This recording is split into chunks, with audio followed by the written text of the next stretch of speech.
A handful of Commonwealth Games executives are being paid hundreds of thousands of dollars in bonuses on top of their wages just for doing their jobs. The revelations emerged in budget estimates as the controversy over the closing ceremony reared its head once more. The banter across the floor was anything but amicable, but in the game of politics, anything goes. Look at, I'm sorry, you may have got up at 3:30, Dale, but this one says sorry, you've got the wrong, the wrong website. Order, member sorry, for Burleigh. I didn't take offence. I meant it kindly. I wonder what sort of reaction you'd get if I called you that.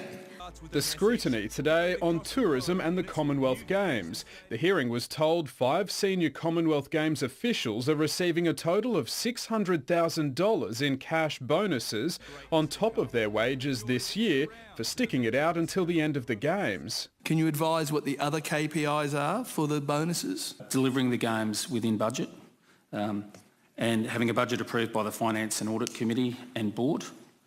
Constructive engagement with Games partners. The government says it's standard practice and reminded the LNP it was signed off under its rule. So that was already in the contracts when I became the Minister. And the Minister tabled legal advice to Govt in 2012, warning that if the LNP ditched the Games at the time, it would have been financially liable. Such an order would do immeasurable damage to the standing of the state of Queensland and the Gold Coast and the host city. There was no conversation about axing them. The issue was about getting advice about making sure they were funded. As for the controversial closing ceremony, the Minister says it wasn't organised by her office and called for future Games to take a whole new approach or even scrap the closing event altogether. Should we have an informal celebration acknowledging the athletes? If we could get 10 minutes back, we would have had the lights on when the athletes came into the stadium. About 5,000 tickets to the ceremony went unsold.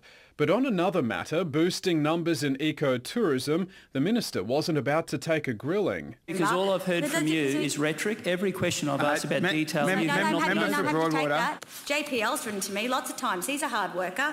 Krause got dumped for Crisafulli as the Shadow Minister for Tourism, and he's written to me more times than old mate.